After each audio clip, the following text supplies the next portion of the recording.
but I believe he's running late, so I'm stepping in. I'm here with my son Sahil. Assalamu alaikum, Sahil. Assalamualaikum. I was here the last couple of weeks. I'm here with Yusuf Shafi normally, as my dad said. Yeah.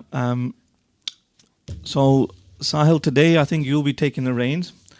I'll do the controls, and you can. Are you prepared with any stories? What were we going to talk about today? First of all, initially. I was going to do about a couple of minutes about a summary of Hud alayhi salam, and then I was going to talk a little bit about kids' mental health. Right. Okay. Now, first of all, I'll let you begin with the summary. In fact, if you can do it a bit more in depth, that would be good. Do you know the story? Yeah, I know it. In fact, I believe you have a book with you. Why not, if you've got the story in that book, why not read it to the listeners? Oh yeah. It's it's shorter than most stories because we don't know too much about Hud, but alayhi salam, yeah. So the Ad people were descendants of Iram, one of the grandsons of the Prophet Nuh alayhi salam. Along with with other followers of Prophet Nuh alayhi salam, their forefathers had settled in ancient Yemen. The Ad people were very rich. They were known as the people of the many-columned city of Iram. At first, they followed the religion of Prophet Nuh alayhi salam. But when they began to prosper, they fell into the bad ways. Then Allah chose Prophet Hud alayhi salam from among themselves to warn them as a sincere and trustworthy advisor. The Prophet Hud alayhi salam told them, "Serve Allah, my people. You have no God but Him. The other notions you have are all false." But the elders of the tribe rejected him, calling him a foolish man and a liar. Oh, wow. Okay. That's just... they should have accepted him, but not follow. If they didn't want to follow, they shouldn't have said foolish man and liar, don't you think? If they were kind-hearted, yes, but obviously they disliked him, I guess, yes? Yeah. But they were his friends before.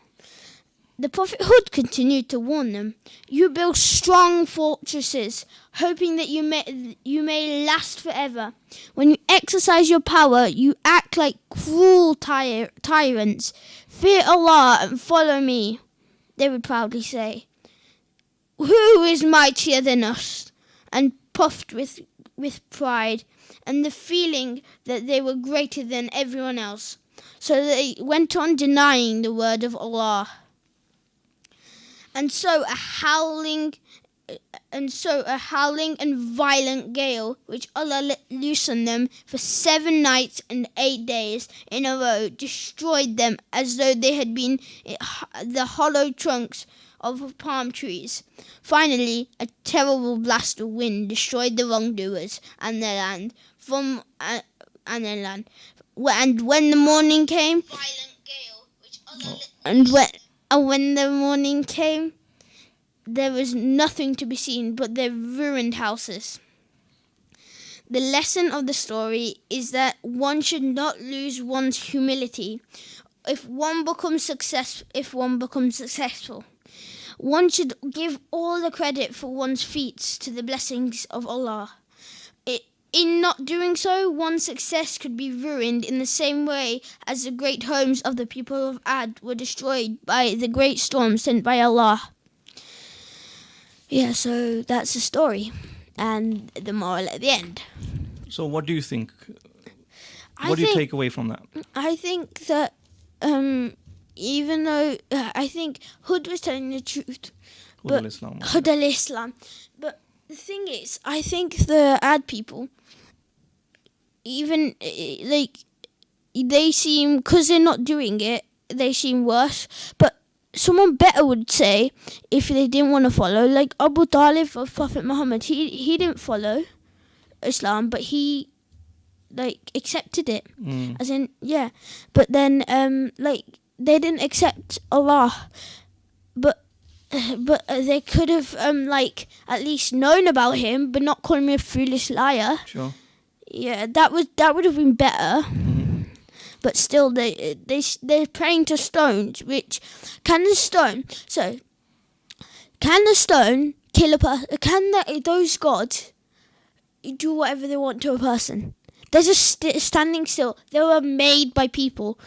It's like you're the creator of gods. It's like the people are holier than God, but then praying to them. So how can that be?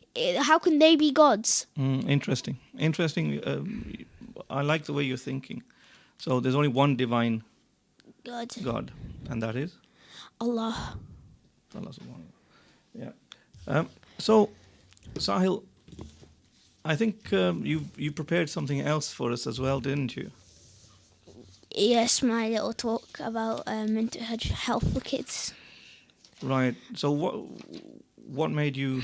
I know you were talking to Brother Yusuf last week, and you wanted to spend a bit more time and talking. Yes. And I got more than I wanted. You certainly and have. I really like it. Great. I'm glad you do. This is your opportunity, so make the most of it. Now, what is it about mental health that you wanted to discuss, and what gave you the idea, and where did you and where are you going with this? So the place that gave me the idea last week, my dad, who's substituting for Uncle Yusuf Shafi, he talked about touched on mental health, and that's why I'm discussing it today. Yeah, in my show on Sunday, yes. Yeah, but this time it's about kids. And yeah, so that's why, and hopefully you can take something from this as I explain about mental health, and hopefully when you get like a bit like down, you can use this to help. What, as far as you're concerned, what is mental health, and what are the issues? Mental health is where someone puts you down, and you accept it, you take it in, and you feel so like depressed, sad. Like even the Prophet Muhammad sallallahu alaihi wasallam may have suffered from it, and Really? Yeah, maybe because how do you say that then? Where what gives you that idea? Well, the year of sadness I'm on about, where his wife during the boycott, the year of sorrow and sadness. Yeah. During the boycott, his wife and his Uncle Talib, his wife Khadija, Abu Talib died. Abu Talib was like a father to Prophet Muhammad.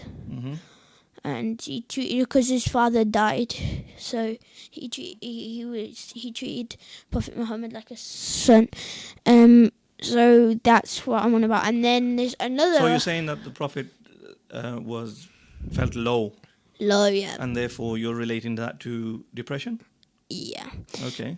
Every person can feel down once in a while, and it's just the best. You need to find the best way to deal with it, and like if anybody puts you down, take it. Don't ignore them. Ignore them. If anybody says you're not good enough, ignore them. Prove to them that you are good enough. Okay. Yeah. Because every single person looks whatever abilities. We're all humans. We're all the same. So they try to put you down, make them seem bigger than you. You show them that you're just as important as them. Yeah, there is no one bigger, no one smaller. Everyone is equal. Everyone is equal, yes. Yeah. So I'm also on about the way Prophet Muhammad, when he, for 6 months, Allah did not to give any dreams, and the angel Jibreel did not come down. Okay. And Prophet Muhammad thought Sallallahu Alaihi Wasallam thought that that Allah was forgetting him and hated him. But Surah so when you're down, you need to read what was it? Surah Al-Duha, is it? Yes, yeah, and it's the most positive surah in the Quran. Okay. And when you feel down, read that, and once you I don't know the translation. Like if you find it on like place, like you could search it and then you can find the translation. It's very positive translation. So that's reading it and understanding it might help you. I do have the translation in brief here, if you want me to read it out, Sahil. It says, wake up, look at the sunshine.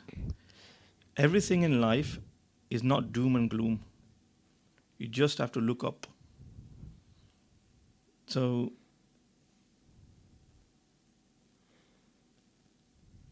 it's what it's saying to you is there's always, as There's they say, always positiveness in even when you're in the midst of darkness. There's always, you can always be positive, and that darkness will go away. as the term is, look at the light at the end of the tunnel. So there's always a light at the end of the tunnel. Yeah. Yeah. Always think Just of a focus on glass of half full, not half empty. Yeah. That's a way to test it. Okay. I just know. So I think so. You need to be confident in yourself. Like I said before, anybody tries to put you down, be confident. You know you can. You're just as important as them. And if you see anybody else that feels so low, depressed, be encouraging to them. Mm-hmm. Help them up. Help them up. Help them from being 0 to 100. Okay. Okay. Be supportive. Be supported. Be supportive. And spread love. Like love from family really helps with mental health. Because that's to do with encouragement. It really helps because they think they're not alone. Yeah. People are with them, Yeah. and it's as long as you're with them, it helps with mental health. Yeah, like playing with other people, encouraging, having friends is a good way to mental health. Okay. Yeah. Is there any other points you want to discuss on mental health? Well, you need like good guidance. Like you shouldn't get guidance from a friend. Don't get guidance from someone who always puts you down. Mm-hmm. They will give you bad guidance. So what about Islam? The Islamic point of view from that. Mm-hmm.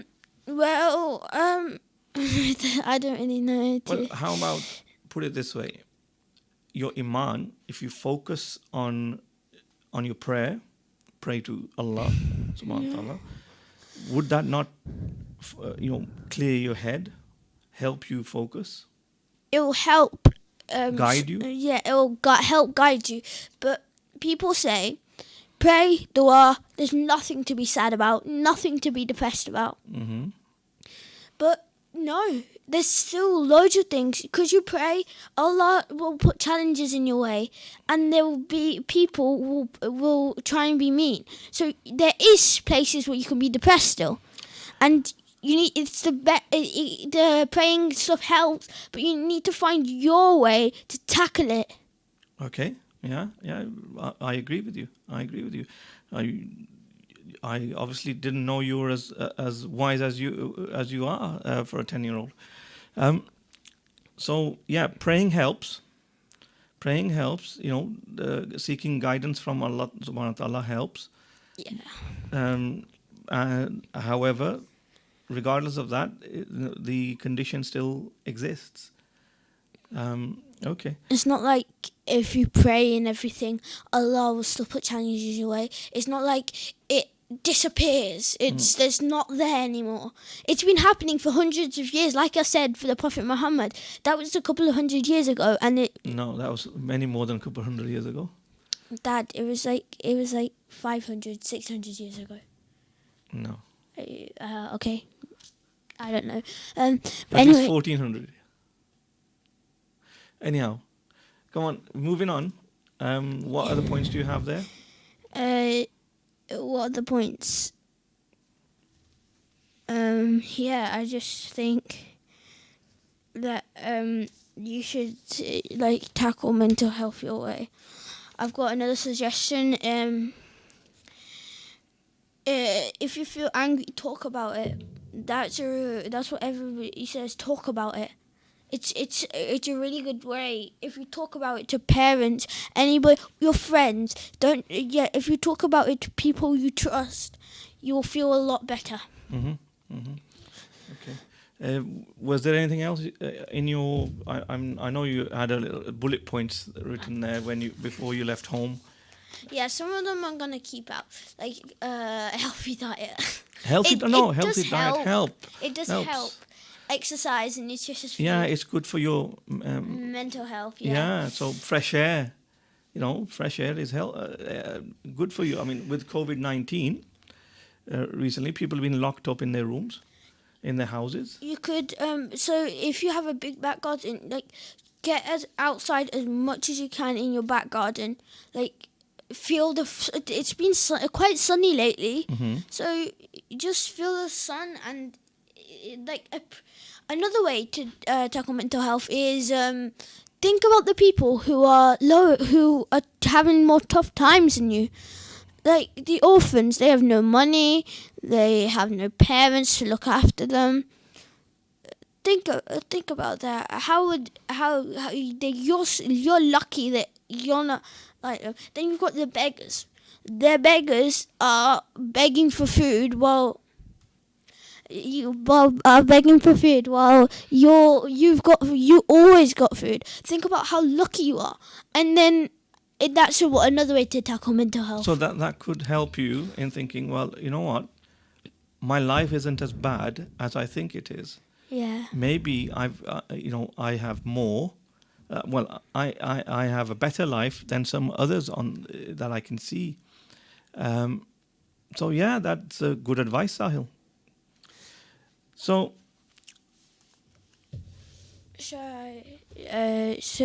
Are we gonna talk more about mental health? If you have anything else to say, Yeah. So yeah, I said playing. Talk to parents. If you're like a parent, if you see your child depressed or anything, you should tell them about the times that you were, and tell them all the things that helped you, and then maybe one of them might help them. But anyway, I've also got TV. TV doesn't help very much, so less TV helps with mental health. It does. Oh, what do you mean? Can you elaborate? As in, TV goes into your mind, doesn't it? You're seeing it, and then less TV means I've looked this up, so I know. Okay. I backed it up. I've researched on it. TV is less TV. If you watch less TV than you usually do, it's good for your mental health. Really? Yes. Okay. Well, I guess you're going to be stopping me from watching TV now. Dad, you watch it every day. I don't think I can. I'm in bed while you're watching it. Right, Sahil. Is there any other points? No. I think I've covered anything.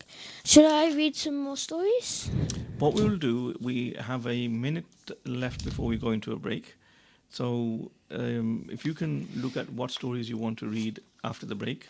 And maybe we can do a little recap as well of the stories that you discussed last week and the week previously with Brother Yusuf.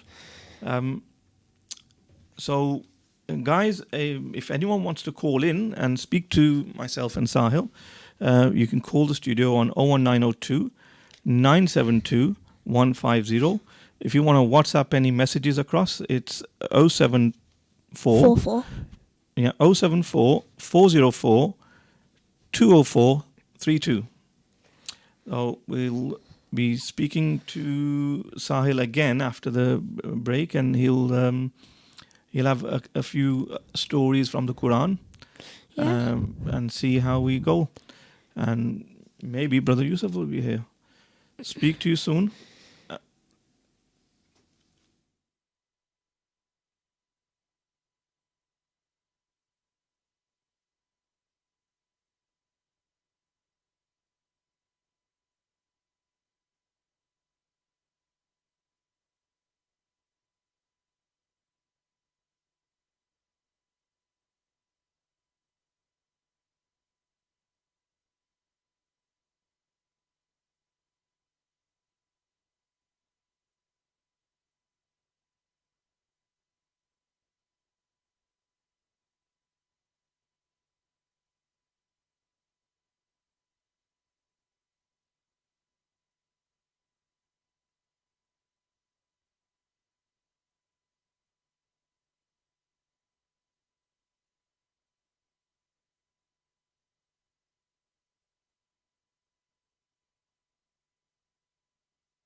Assalamu alaikum wa rahmatullahi wa barakatuh. Ijaz Ali. I'm here on the Kids Quran Stories show with my son Sahil. I'm stepping in for Brother Yusuf Shafi, who normally has this show with Sahil. Now, we have been discussing, before the break, we have been discussing, what stories did we discuss, Sahil? We discussed prophethood Prophet of Islam. and Prophet Islam, and we discussed about kids' mental health. Yes, that was a good topic, actually. Well done on preparing for that. Now, normally, Brother Yusuf would expand on the story that you discussed, and also he'd move on to a further story. As I don't know which stories he would be discussing, I believe you have a few stories that you'd like to read out to us. Yes, Could you give us one story, please? Sahil? Yeah, it's from the book. I've got this really short story. It's about Prophet Ibrahim al-Islam. It's titled Allah's Best Friend because Prophet Ibrahim al-Islam was Allah's best friend. So, long, long ago, about 4,000 years ago, in the faraway land of Iraq, a boy named Ibrahim al-Islam was born in the village of Ur. He was so gracious, tender-hearted and pure in faith that Allah gave him wisdom when he was still a child and made him his best friend and made him a great prophet. Even when he was a young boy, he started preaching to the right path. But his townspeople did not like his teachings. They became furious and tried to kill him by burning him alive. But Allah was with him. Allah commanded the fire, "O fire, be cool and peaceful for Ibrahim al-Islam." A miracle took place, and the fire instead of burning Ibrahim al-Islam became a good, cool refuge for him. The moral of the story is that faith in Allah is the only thing that can save a believer in this world and the world to come. So basically the moral of that is Allah can do anything. Put faith in him, he can do anything. So, Believe in him. Yeah. so basically, are you trying to say that if you have faith in Allah subhanahu wa ta'ala, you can achieve anything? You can achieve miracles. Okay. Like Ibrahim there. He had the fire was cooled down for Ibrahim al-Islam. Mm-hmm. Okay. Right, that was a very short story, Sahil. Yeah, that's why I said it was short. Because there's a couple of short stories about Ibrahim's life. Do you want to discuss another one? Yeah. This is how Ibrahim came to know Allah first. Okay, that's a good one. Yeah, So, Ibrahim's desire to know the truth grew. One night, while observing the sky, Ibrahim noticed a particularly bright star. "This is my Lord," he said. But when it set, he said, "I do not love that which fades." Mm-hmm. After the same experience with the moon and the sun, Ibrahim announced, "I will turn my face to him who created the heavens and the earth and live a righteous life." That's it. Okay. It's really short. And The next one's and actually is half it- decently. what do you take away from that?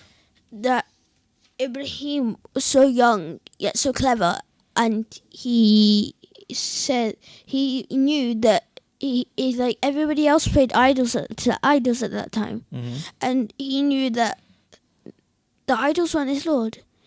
If they can be broken, if they can fade, they're not his Lord. So that's why he done it with the star, moon, and sun, Okay. because they were so bright and so wonderful that he thought, "That's my Lord." But no, because he saw them fade. So how can they be his Lord?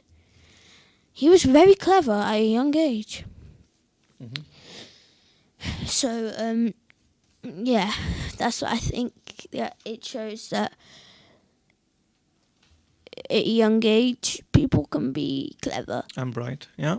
Not as like some adults are not as clever as children. Like children can be like, you have one of these really clever children who are very clever. That's so they proves that children can be just as clever as adults. Yeah. Okay. Right. Shall we move on to another story? Another one from Prophet Ibrahim as well? Yeah. So I'm just moving through the pages. Here. Okay. So the Prophet Ibrahim grew up and married. I think this is where the Zamzam and where you have to in Hajj you have to go from Mount Safa to Marwa. Mm-hmm. Yeah, there's about that. The Prophet Ibrahim al-Islam grew and married. When a beautiful son was born, born to his wife Hajar, Allah ordered Ibrahim alayhi salam to take the mother and the baby Ismail alayhi salam to the place known as Makkah. It took them a long time to reach the lonely, barren valley near the two small hills called Safa and Marwa.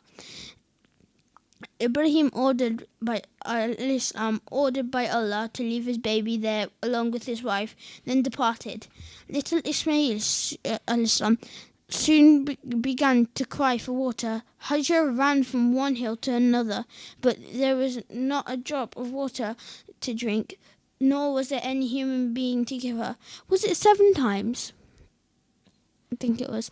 And Allah then mercifully performed a miracle. A spring, later known as Zamzam, gushed forth beneath the baby's feet. Hajar then gave some fresh spring water to the thirsty child, and so his life was saved. Ismail and his mother began to live in the valley, and because of the Zamzam spring, more people gradually settled there. It's then slowly building up a small town, later called Makkah. The moral of the story is that believers who, despite their hardships, follow the path of Allah will find that Allah will help them in the miraculous ways, just as the child Ismail was saved by the miracle of the Zamzam spring. You can still get the Zamzam spring in England from the departed from Makkah to England. Yes, people. In fact, There's a well around it, isn't there? No. not the Zamzam well, but no, people bring it over. People bring it over. It's actual the Zamzam water. No, isn't there a well around the Zamzam water? Oh yes, yeah. So people are bringing it from there. Yeah, and I've drunk Zamzam water before. Have you? Yes. Yeah. I've only drunk it once. But it's known as holy. When you drink it, you have to face the Kaaba and you have to say I forgot. Right. I think when you went to see someone who'd been on Hajj, that's when you had some, isn't it? Yeah. Yeah. And Hajj is coming around again, isn't it? It's only is it a month away? Eid is coming in a month's time. Oh, Dad, Dad, please don't say about Eid al-Adha. That's my next story. Oh, really? Yeah, it's the great sacrifice. Eid al-Adha means the feast of sacrifice. Okay. So do you I know want that to for a fact. Do you? Yeah. Okay. I'm not reading it from here. I actually know it for a fact. Right. Do you want to discuss Eid al-Adha then, and then read the story afterwards? So Eid al-Adha is basically when it's known as a feast of sacrifice because Prophet Ibrahim al-Islam was willing to kill his own son Ismail al-Islam because he had a dream of it. I think that's going a bit too extreme, but yeah, he was willing to sacrifice his son for Allah, and Ismail let him, said yes, if Allah wants it, he may have it. And so instead he sent a ram to kill instead. So that's why it's a feast of sacrifice, because he would have killed Ismail, he would have willingly, and Ismail would have willingly let him. That's why it's known as Eid al-Adha, and I'm surprised we don't have to sacrifice anything for Eid al-Adha. We do? Presents. No. Oh. What you don't see is what we have to do as parents, as adults. You have to give zakah. No, that's not now. That's during Ramadan. I thought it was 2.5% of your wealth you have to give. That's Ramadan. in Ramadan. Zakat. No, at this time as well, we have to slaughter an animal and distribute it to the poor, and there's distributed between family and friends as well. Wow. You're killing a lot of the animal population, by the way. Imagine there's a quarter of the world is Muslim, and then think about how many animals must be killed per year. Considering about a couple million. Okay. Right. Do you want to read that story now, Sahil? Yes, please. One night, the Prophet Ibrahim dreamt, to please his Lord, that he was sacrificing his son Ismail. Ismail al-Islam was still a child. He was a brave boy, and when his father told him about the dream, he was quite ready to obey Allah's command without hesitation. He said, "Do what you are commanded, father. God willing, you will find me one of the steadfast." Ibrahim al-Islam then took his son to a place known as Mina, a valley near Mecca. Shaitan appeared there and tried to dissuade him. So dissuade, if for all the kids listening, means stop him from sacrificing his son. Like, try to persuade him not to. That's what dissuade means.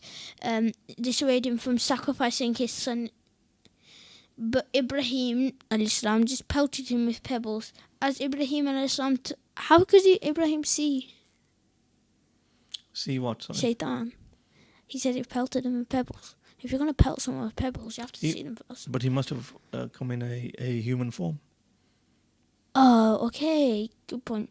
Pelted him with pebbles. As Ibrahim al-Islam took a knife to sacrifice Ismail, Allah sent the angel Jibreel, English Angel Gabriel, with a ram to be sacrificed and said, Allah was so pleased with the readiness of Prophet Ibrahim to sacrifice his beloved son that he commanded the feast, and he commanded the believers to observe this day as Eid al-Adha, or the Feast of Sacrifice.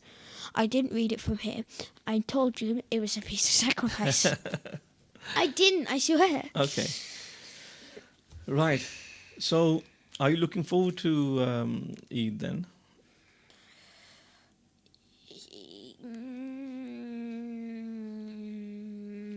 I suppose this year Eid, the previous Eid and Eid, the forthcoming Eid have been different.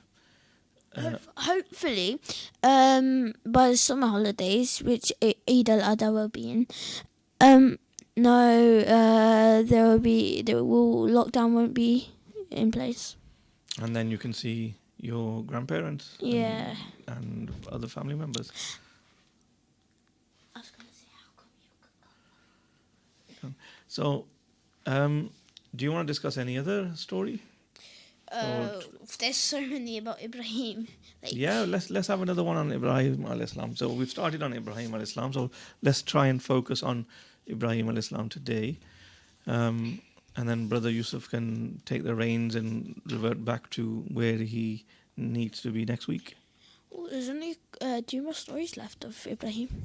So Okay. we can just finish it. So this one's about building the Kaaba. Kaaba was built by Ibrahim, and while building the Kaaba, they asked for a prophet to be born as Ismail. A prophet Ismail al-Islam was a prophet as well. Okay. And so they asked for another prophet to be born in their family.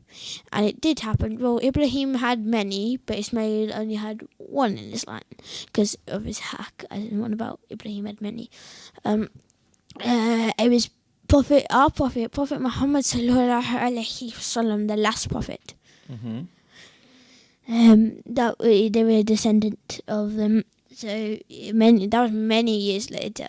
So that was what they done it while putting the first stone down, I think.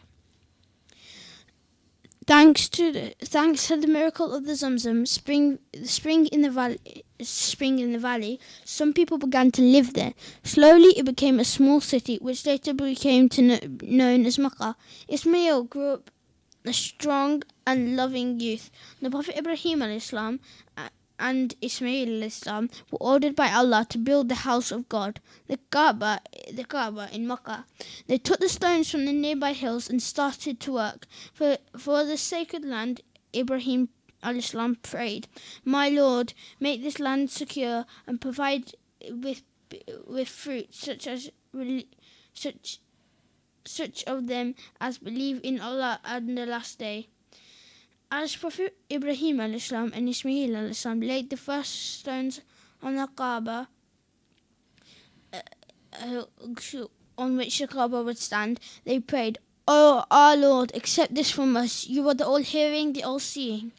They further prayed, "Our Lord, make us bow to you, and make our offspring of the nation which bows to you, and show us the ways of worship." They also prayed for a prophet to be born in the family, like I said. He would teach wisdom to the people and purify their faith. Their prayer was answered many years later when the Prophet Muhammad ﷺ was born to the people who came after them. The Prophet Ibrahim was ordered by Allah to clean the Kaaba for those who came to pray and to call the people to Hajj. Allah spoke thus to the Prophet Ibrahim, "Call all the people to make the pilgrimage. They shall come to you on foot and on the backs of swift camels. They shall come from every deep ravine." And so Allah made the duty for all Muslims, male and female, to go on Hajj once in a lifetime, provided their means and health permitted. Hajj is one of the 5 pillars of Islam. Today, over 20 million people from around the world gather in Makkah to perform the sacred duty. I've never been to Hajj before. I hope one day we both can go. Inshallah, we make the intention, and inshallah we will. The moral of the story is that believers will promise Allah to follow the example set by Prophet Ibrahim Islam and his family, doing Allah's bidding, whatever it may be, basing their lives on truth, and if necessary, giving up their life's comfort and pleasures. Allah will be there to focus a goal from which they will never be turned aside by the forces of evil. Get a bit closer. So that's the one story. This is one about. So what do you take away from that story, Beta? I take away that people need to make sacrifices to Allah. Because Ibrahim and his family set an example by sacrificing to Allah their pleasures and stuff. So, because they sacrifice stuff, Allah, I think Allah deserves it for all He's done to give us food, to give us wealth, to give us a house, to live a life, and hopefully Jannah. Okay. So they set an example, and I think that the Kaaba is really like a way to see what was built by the Prophet Ibrahim himself and Ismail alayhi salam.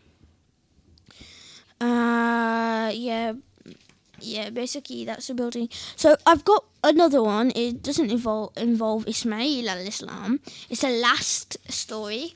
Okay, that might help in bringing us to a close. We've got 4 minutes left, so let's discuss that. Yeah, it's quite short. So the Honored Guests, it's called. I know it. One day some angels came to the Prophet Ibrahim a.s. in human form. The Prophet Ibrahim a.s. did not recognize them. When the angels entered the house of the Prophet Ibrahim a.s., they said, "Peace, peace." The Prophet Ibrahim a.s. returned their greetings. Seeing that they were strangers, the Prophet Ibrahim a.s. rushed inside the house and brought grilled calf for them. He placed it before them, but the angels did not touch the food. Seeing these strangers did not have the food, the Prophet Ibrahim a.s. grew afraid of them. So they said, "Have no fear." Then the angels gave them good news of a son who would be... I can't hear you better. Can you be a bit clearer? The angels gave them good news of a son who would become a wise person. His wife did not believe the words of the angels and came crying with a beating on her face. "Surely, I'm a barren old woman." But the angels told her that this is the will of your Lord. He is the wise one, the all-knowing. Okay. That look. What's that?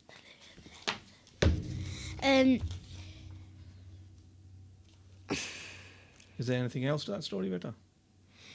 The Prophet Ibrahim asked the angels. Al-Islam asked the angels, "What is your errand?" We'll discuss what an errand is in a minute. What is your errand? They said, "We have sent forth to a wicked nation, so that we may bring them down on them a shower of clay stones marked by your Lord for the destruction of the sinful." And so the angels destroyed the sinful people who used to live on the site where the Dead Sea is situated today. Is it because the thingy bob they were attacking Makkah, I think? Mm-hmm. Remember the war, clay stones thrown? Yeah. Yeah, I think it was that war, and that's why in the middle it's got a picture of clay stones being thrown down, because they were trying to attack Makkah, because it's a powerful city. Yeah. And that is come to a close. Okay. So what do we take from the moral? Go on then. So what we take from the moral is that no matter how old you are, you can still have miracles happen to you. Miracles can happen if Allah wills them to happen. Mm-hmm. And that as long if you're a believer, there's no weapon greater than praying. Okay. That a sword may pierce flesh, but Allah created the sword, created the people who created the sword. So Allah is the one. If you got Allah on your side, you're unbeatable. Because Allah's the Mashallah. greatest. Mashallah. Allah, Ar-Rahim, Ar-Rahman. Well done. So now we've only got 15 seconds left. Thank you very much, Sahil, for stepping in for Brother Yusuf, really, and explaining and going through these stories with us and the mental health. Thank you, and listen to us again next week. Allah Hafiz.